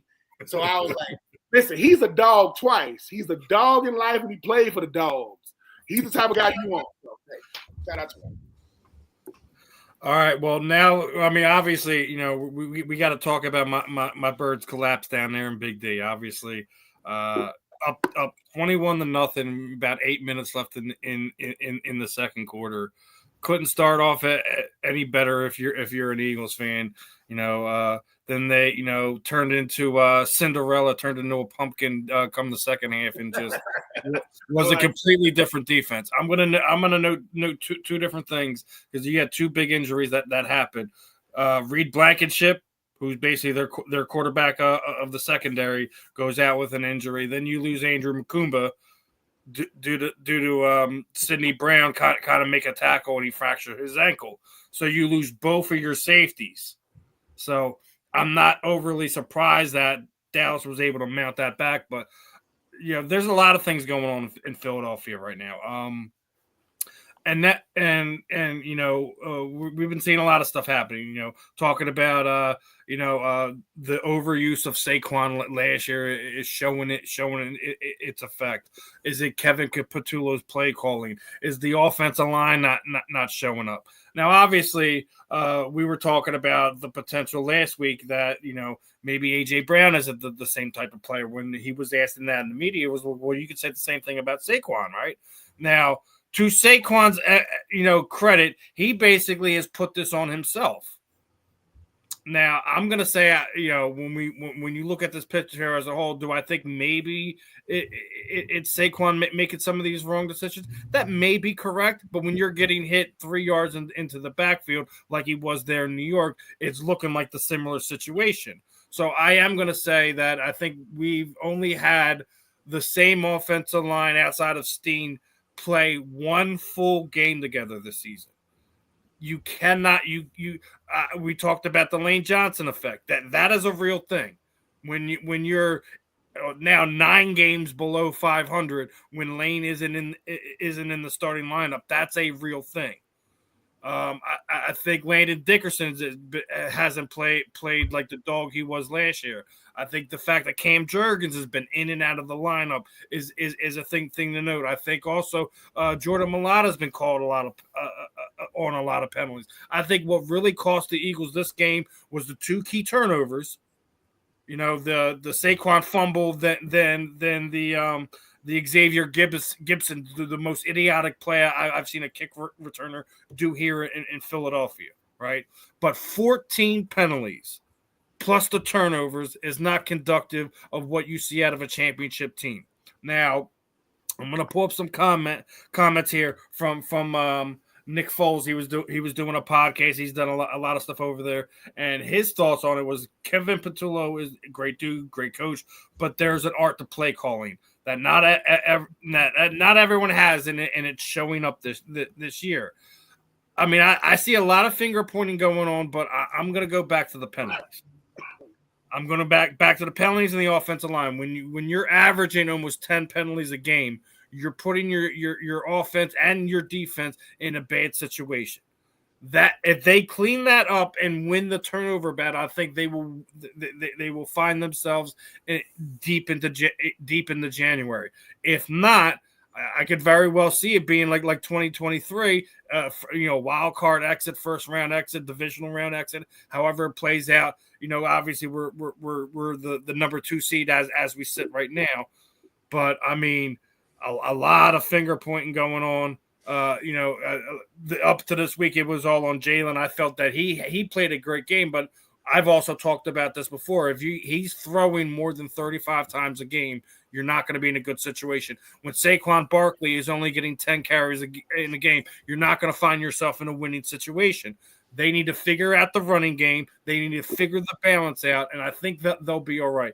I'm not 100% on this. It's Kevin Patullo's fault. It's the offensive coordinator's fault. I think they need to look. I think the offensive line, running game, Jeff Stalin need to take a real look at themselves and figure out what's going on with the running game, because there's no way when Tank Bigsby comes in the game, he's averaging almost 8 yards a carry, and then when Saquon comes back in the game, we're back into not running the ball. I don't know if it's the Saquon thing, but I think the mixture of those three things are one of the reasons why they've been so inconsistent this year. Last year, their identity was running the ball. If you're asking me what the identity of the offense is this year, it's absolutely passing the ball. But I don't think you should be passing the ball 35 plus times a game. That's just my thoughts just on it. And here's another one. I want to get your thoughts on this one, right? That Kevin Patullo / Nick Sirianni are obsessed with this hitch route. How is it that you have not one but two guys that are the highest percentage of hitch routes in the NFL? That's a problem. So when we're talking about that, Dallas Goedert is, does a hitch route, almost 10 times a game. Devontae Smith, almost 10 times a game. AJ Brown, almost 8 times a game. How are you having literally your top 3 targets run the same exact routes? That is a problem. So I think like when we're pointing fingers, a lot of it go into a lot of different places when we're talking about how inconsistent the offense is. But I think it's something that is absolutely correctable and something that could be corrected in season without replacing Kevin Patullo. Hold yourself to that championship, mentality that you do, but do it in all aspects of it. Marvin, your thoughts on this? Obviously the game was a rough one. I laid out a lot of stuff that we can potentially go over. What are your thoughts on it, man? Yeah, it's tough in the NFL when you're up 21-0 on somebody or by 21 points and you lose that game. That's really not supposed to happen. Steve, it's hard to win in this league, man. It's hard to win in this league. It's tough to stay on top, and the things that are happening to you guys with injuries, this is what happened to teams. That this is exactly what happens. You know what I'm saying? And at times you guys have played great this year. That defense has played great this year, but in regards to scoring points and offense, at the end of the day, your whole offense is based on Saquon. And Saquon is absolutely determined is needing that offensive line to be intact, to be healthy. You know what I'm saying? I don't know what you guys are doing in regards to the explosive plays. I know last year he had a lot of them. Without question, he was doing his thing. But for him to come out obviously and just show a certain level of leadership and accountability is great. Obviously, the turnover doesn't help. You guys had 2, but his fumble that was a tough play. You're in scoring position. You're in scoring position. So yeah. So it's just one of those things where him not being able to get off, him not being able to have the productivity that's required for your quarterback to run his play action and to back those safeties up, him not being productive like that, whether it's him or the O-line. And that's going to be the issue. Listen, if you're able to run the ball, then all these things you're talking about in regards to the hitches and how many times they run it becomes almost irrelevant. You know what I'm saying? Because with the good running game, you could do a lot in the pass game. You know what I'm saying? But obviously, you guys are having issues. Listen, you guys still have a defense. I don't know how long your safeties are out. For you guys, it's been about your guys up front. And if you have your players, you'll be all right. But with the injuries mounting, you just said you lost both of your safeties. This is what happens to teams, Steve. You know what I'm saying? Welcome to mediocrity. Welcome. No, I'm serious. Like, welcome to being a Cincinnati Bengal fan. You know what I'm saying? Welcome to I'm serious. It's like, at one point in the season, you're on top, but a few dudes get hurt, and that's it's a game of inches, man. And when you lose your dogs, that adds up over time. You know what I'm saying? So, for you guys, I hope you guys can get your running game going, because everything you guys need to do offensively is based on that. So real quick before Ben gets there, Scotty and us will be on later for Inside the Pigskin. Obviously, Thanksgiving coming. We're on a day early, so that's where Scotty is. He's getting ready for Inside the Pigskin, and again, the giveaway. We're getting closer to 1 million views. You guys got to get those views up on YouTube before we even entertain that one. But Ben, go ahead. Your thoughts on the collapse in Big D and what could be done to straighten this offense out, brother. Sometimes it's not that you lose, it's who you lose to. Dallas and Philly that's different. Yeah. I saw the video of the teacher that got the punching bags. What y'all do at school today? Oh, Mom, we was boxing. Boxing what? Boxing them freaking Cowboys. What? I will say this to Saquon. Every time, which is rare, every time a player goes over 2,000 yards, their production the next year is dramatically different. Dramatically. Some of them barely get over 1,000 yards. I was looking at Jamal Lewis and Chris Johnson and Derrick Henry and Adrian Peterson. Saquon needs to get past 2024. That when people say what is the best he can be, that's the best he can be, right there. And people start thinking, oh, we're gonna no. That's a lot of wear and tear on him, a lot. It's not so much the running game is the problem. You are inconsistent with how you call play. The running game, you have to be consistent in calling the plays in the running. You can't just 10 rushing, 10, you giving them the ball 10 times, rushing the football. There's no consistency with that. Them safeties are going to just sit back and play coverage. They're going to just sit back and play coverage. Saquon is still the same guy. It's just not the same level of production. And if you are the Eagles, when A.J. Brown is talking, when Jalen's being asked about it, sometimes you got to start saying, fellas, we don't want to be our own Achilles heel. We don't want to. Dallas needed that game. They have a very small window to get to play. Now, we didn't see it happening that way, but if you talk about the injuries, you talk about the big fumble on the punt return. You talk about the momentum, how the momentum swung. It happens. You wish it didn't happen too, but once again, Steven, man, you got good problems, man. You don't got problems for real. I'm trying to understand. No. Listen. Right. I'm gonna bring this one up. Marvin can talk to this, right? The kick return, the punt return rather. He was knocked out of the Jets for his fumbles, right? We pick him up. We have Britton Covey on our practice squad, who was a top 5 returner 3 years ago. Xavier Gibson has 28 career touches, and 12 of them are fumbles. What in his right mind thought it was a good idea to field a punt inside the 5-yard line? I can't. That speaks to coaching also. That speaks to coaching as well. Because listen, when you're a returner, there are rules you go through in your head that you say to yourself. You know what I'm saying? When you're out there with the punt return and a kick return, you're telling yourself these rules. So that comes down to this coaching, man. And it shouldn't happen at that level. To be honest with you, he was taking a risk. He was trying to make a play. He was trying to create a spark, but he made an emotional decision. And there are rules in place to overtake emotional decisions. You know what I'm saying? And that's what you saw happen. Yep. Yeah. Put your foot on the 10-yard line. Listen, put your foot on the 10-yard line, and if it goes over your head, there are certain people who can take the ball on the 5, and his name is Devin Hester. That's it. He's the only one that can do it. Deshaun Jackson's too. Deshaun Jackson. Deshaun Jackson can do it. But I'm just Deion's the only other person that's allowed to do that. Yeah. I mean, learn how to wave your hand like this. Run up and block the gunner. The life of a gunner should be a Netflix special. By the way, good Lord, they should. That play that's where you show grit. Like I know I'm upset about the fumble and stuff like that, but that kid who forced that fumble, that's how you play punts. He got knocked down 3 different times before he even got to midfield, and he still wound up knocking that ball out. So it hurts. And Ben's right. It hurts that it's them, but no. I'm going to pull this up just because I'm going to have to deal with this. And we're dealing with these knuckleheads. So, no, he's not getting unblocked. It's not going to happen. And no, I'm not bringing up food questions because this is a sports show. So if you guys are going to continue this, you're going to want to block as well.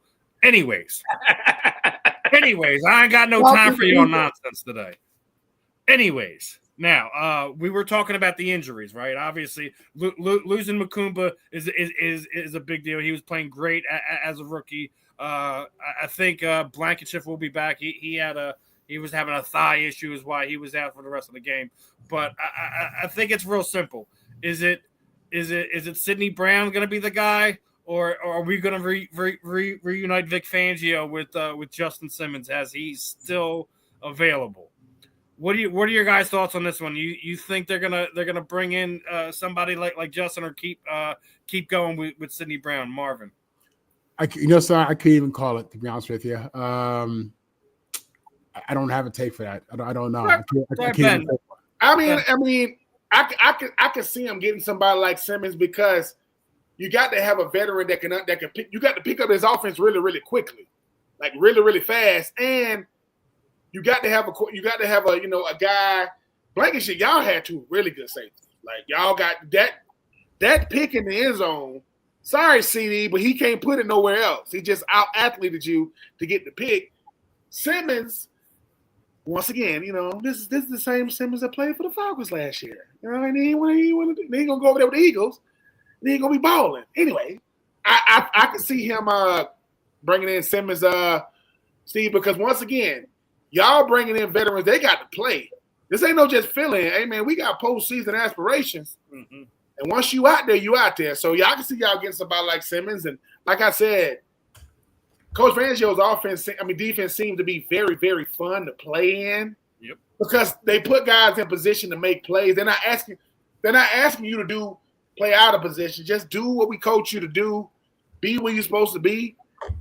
With the pass rush and the linebacker play, yeah, I mean, you're going to have two for sure guys on the back end. Nothing cheap, nothing deep. Alignment assignment, get to the football. But I can see Simmons being the guy getting the call. I'll say this much: if they didn't sign him already, I don't think they will. I think for good, bad, or indifferent, I think Sidney Brown's going to be the replacement until Andrew Mukumba's back. They just announced that he is going to have surgery on the ankle. I think that pretty much puts an end to his season, unfortunately. And speaking of ankle injuries, I got to get your guys' thoughts on this one. I seen it last week. We didn't quite have the time to get to it. I wanted to get to it this week. Obviously, we were talking about Shedeur, his injury. I don't know if you guys seen Raw. WWE. It was in New York last Monday, right? And the New York Giants were there. He was there. They did one of their taped things that there's a scuffle along the side. Shedeur got involved with it, and the New York Giants fans were absolutely livid that while he's recovering from his injury, he's enjoying a raw taping where they had a little segment thing where the wrestlers were getting in and having words with some of the players where he's on his surgically repaired ankle, and he's pushing guys around, things of that nature.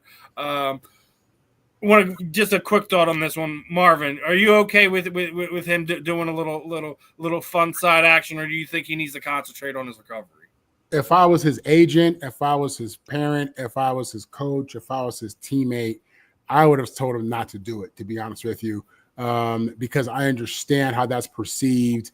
And, at the end of the day, something could have happened is the bottom line. You know what I mean? Absolutely. Something could have happened. So, I also understand what it is to be young, to be young, to be foolish, to feel invincible, and to really in your heart not think you're doing anything wrong at all. I think he's a good kid. I think he has a bright future. I think that a couple of years from now, if not sooner, he'll look back at that a little bit differently. Because at the end of the day, when you're a brand, when you deal in this 24-hour news cycle, everything's filmed, everything's recorded. You got to move differently. You know what I'm saying? I just don't think it was a great look. I believe in players being able to have lives off the field. I believe in players being able to live their life and do the things they want to do. But I think had he spoke to somebody about it, which he must have, his agent must have known. He set it up for him. You know what I mean? It was something I would have advised against. I'm not mad at him. I don't look at him with any disdain or anything like that. I think he's a young guy, who in the moment just wants to have some fun. I think that's normal for people his age. Yeah, I understand what he's doing, but people have to be very careful with this branding stuff. Like Cam, we get it. I guarantee you behind the scenes, whoever his agent is saying, look, he's going to stand behind the fence. He's going to push him. It's going to be more than what it looks like. Because I think he had the Schultz dude, the comedian guy. I think he was standing next to him. He had a bunch of other teammates around him. And yes, there was a barrier between them. All he did was stand up. Yeah. But that was the end of it. That's all his. It's like this, though. Here's what I'm going to say to Cam. Cam, there was another young super duper star in New York. His name was Odell Beckham, right? He was larger than life, but he was out there. Because here's what your coach going to say, whoever your coach going to be. They're going to say, Cam, you young, and we get it, but your play on the field better not slip. Because when it does, it might have nothing to do with what you're doing away from football. But if your private life now becomes public, that's what you gave us now. You at the game and them showing you at the Knicks game and you throwing up the deuces, that's cool. You at a wrestling event, come on, man. And I get it. This ain't the same athlete that we used to see in the 2025s or in the early 2000s. But Marvin knows this. You play for the Giants.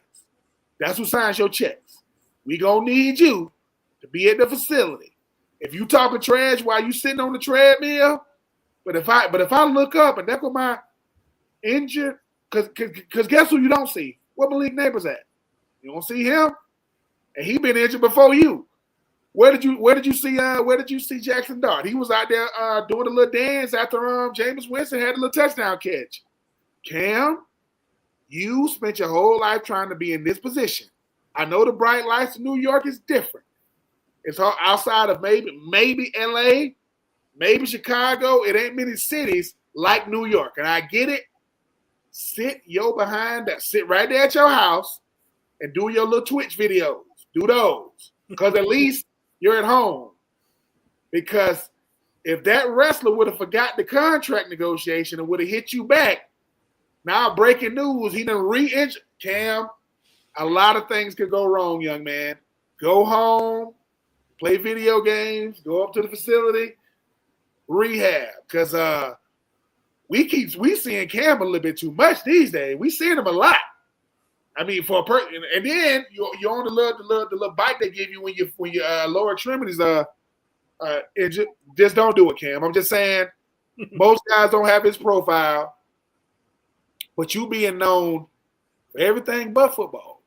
So be careful, because your owner, they don't understand it. They accept it, but they don't understand what you're doing. They don't understand it. So, and like I said, you got a long way to be in the same realm as like a Tiki Barber. You got to get some years on the youngin. Because when Tiki walked away from the game, holding that thing high and tight in the left arm, he could still do it. Tiki walked away and could still do it. So, yeah, I'm rooting for you, young man. But do more videos at the facility, at your house, less videos of WWE events behind fences. Let's just calm that stuff down. Well, let's change topics here as we got the last 15 minutes ago. I want to get your guys' thoughts on this. Me and Ben kind of touched on this earlier in the summer, but the Women's Professional Baseball League had their draft last week, and Philadelphia native Monet Davis wound up being the 10th overall pick. She's going from Philly to LA. What are your thoughts on the Women's Professional Baseball League, Ben? I love it. Me and you talked about it. Look, I'm a girl dad. I'm a girl dad times 1, 2, 3, 4 times 5, right? I'm always rooting for women's sports because I don't got to compare the men to the women to appreciate the ladies. I don't got to do that, right? And I remember that young lady when she was in the Little League World Series, couldn't nobody hit off of her. Mm-hmm. This is what makes sports sport. I like the headline, she never left. I like stuff like that. So anytime the ladies get to have their own leagues, get to have their own moments, get to have their own shine, it's our job to make sure we buying the memorabilia, showing them to the games, analyzing them on these podcasts. So as long as we don't compare the men to the women, but we talk about the men like we talk about the women, or the women like we talk about, we doing our job. You know what I'm saying? So shout out to the ladies. Happy for them. Listen, another team in Philly to talk trash. Because the Philly most Philly fans are not going to the games. They ain't going to be going to the games yet, but they're going to be talking trash to the other teams. I mean, y'all, because Philly talks trash. New York do two things. They love their sports teams and they love their boroughs. Where you from? The Bronx, Brooklyn. All of them in the borough. It's like an extension of Manhattan, but you know what I'm saying. But shout out to the ladies. I'm always happy for them. To call yourself a professional at any level, any sport, any gender, it's prestigious. It's rare. So salute to them. And it's only going to be a matter of time, but they're going to be the number one headline on the Fan in the end. Like, did you see the game? Hey, and I'm looking forward to it. Marvin, your thoughts? Monet Davis, the official inaugural draft for the Women's Professional Baseball League. Again, like Ben, I saw this young lady in the Little League World Series. She was dominant, outstanding player, and just really happy to see her continue on that journey. And obviously now she's really living the dream. You know what I mean? She's a pioneer. She'll be the face of this league. I hope that they invest money into the youth programs in the cities where they're going to have teams, because really the way to do this thing is to grow it through the youth. You know what I'm saying? If you really want to see women's baseball develop and grow, then get them girls when they're young. You know what I'm saying? Do a lot of community outreach. I'm for anything dealing with young people and positivity. Again, I love competition at every level. I can respect competition. And it's great, to see females have another opportunity to participate in sports, which, in this sport in particular, America's pastime. Baseball has been struggling for years because of its lack of growth. But obviously that's changed. You know what I'm saying? You see what they've done with the international player in that game. And then just incorporating females into it as well is just smart. We forget it's not a sport, it's a business. It's about making money. You know what I'm saying? So this pushes the whole baseball brand. I hope that the Major League Baseball is involved on some level. Similar to how the NBA working with the WNBA. I hope that they're helping push this. So I'm with it. Really proud to see her, Monet, doing her thing. And this is, something that I will actually have on my house on my TV. Yep. Well, as we're talking about the women, want to get moving here onto some of these basketball topics, and we're going to be touching on Marvin's favorite team, the Los Angeles Lakers, and the reporters come out about the sale. I think that the coolest thing about it that I've seen was the fact that each of the Bus siblings will reportedly receive $1 billion each a pair, which is absolutely insanity. Dr. Jerry Buss was amazing for making the Los Angeles Lakers one of the biggest brands in professional sports. I think his daughter has done a great job of what she's done, and the sale of the team, I think, just speaks for itself.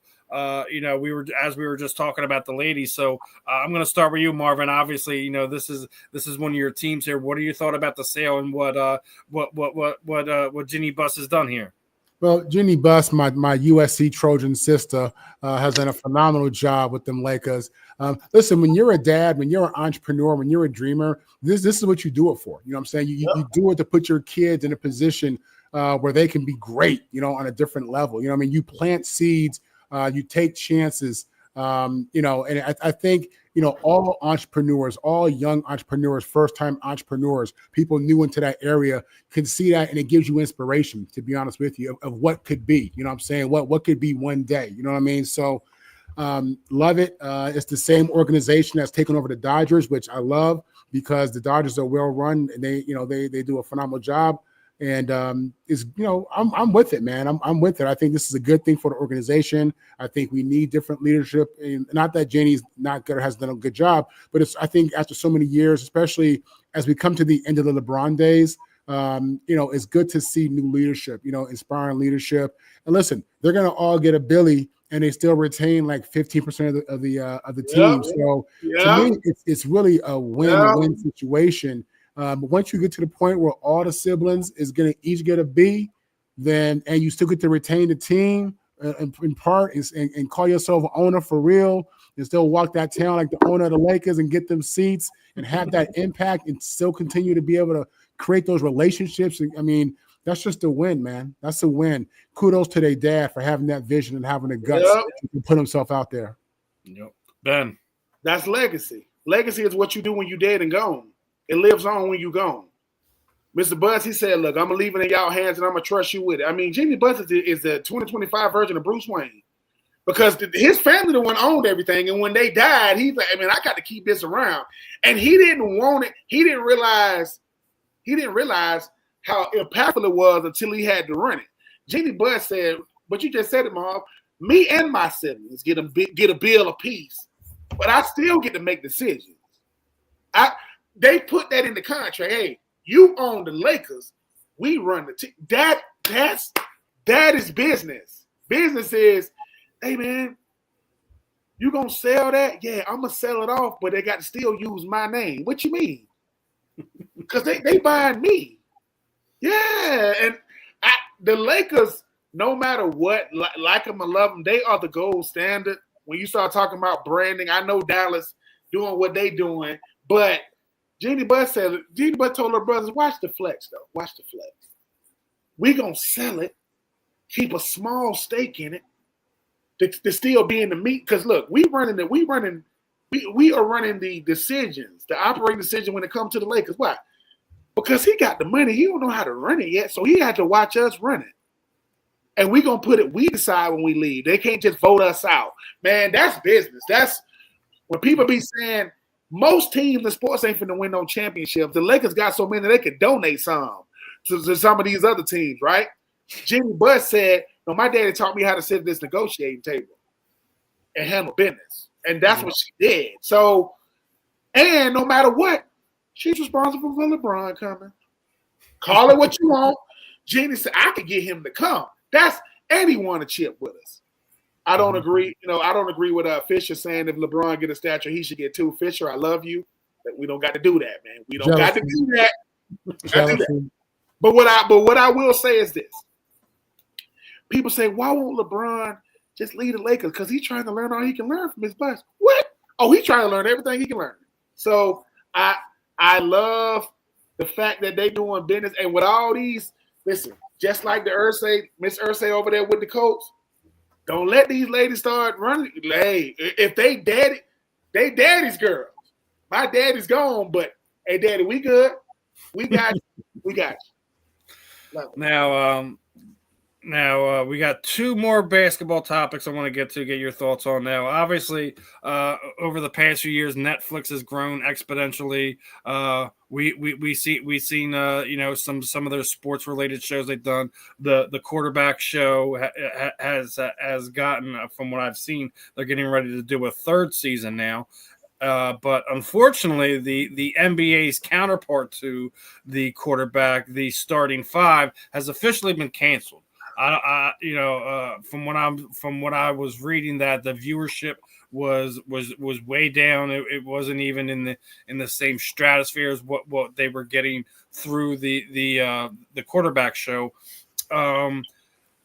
I'm going to start with Marvin on this one. Obviously, when they make this thing, they're putting it in about LeBron, but I think it's more than that. Consider it's the starting five, and we're talking about five different starting position players. But do you think this is a thing where there's the popularity of the NBA hasn't quite followed what the NFL is doing, and that's more of the reasons why we're seeing this canceled via, instead of just like the overall superstars that are involved with the show? I haven't seen the show, but let me say the NFL, I think, considering their main objective to push their brand and make money, I think they do a phenomenal job. I mean, they're Nike, if you will. I think the NBA also has done a good job. This could be just a lack of interest in LeBron. You know what I mean? This could be a new generation of viewers who would watch this kind of stuff, just saying, you know, they're on to the John Morants and on to the whatever it may be. Because if you put another team in that situation, as big as the brand is for the Lakers, international global brand, you know, like Ben just said, championships up the yin yang, you know, you got people who have LeBron fatigue. You got people who have, you know, Laker fatigue. You know what I'm saying? So it could be that. I don't know. But I think there's probably a path to success if you want that kind of show. Maybe if you're featuring different players, maybe you're featuring different teams. You know what I mean? But that's what I think. Ben. Yeah, I agree. The NBA fumbled the ball from this reason. This is your opportunity to thrust some new faces and names, you know, to these shows. You cannot. LeBron James was born in the 80s. Your fan base now is early 2000 kids. You got to be able to resonate with your viewing audience, and because NBA fans are older people, but you always want to galvanize these young faces, and I think Netflix missed the ball because they were saying, dude, it ain't like Receiver on Netflix to where there go Justin Jefferson, there go Jamar Chase, there go Debo Samuel. Oh, we get these guys, right? The NBA is saying, man, you had Wembanyama, you got John Morant, right? You got SGA and those guys. You should have used it for a chance to push them. The NBA doesn't like the fact that your superstars have to get younger for the game to survive. I know you got KD. I know you got LeBron. Right? I know you got James Harden, those guys, but them guys was around when DVDs was around. Man. I'm just saying, like, you got these kids now. What about the streaming kids? You're supposed to do that.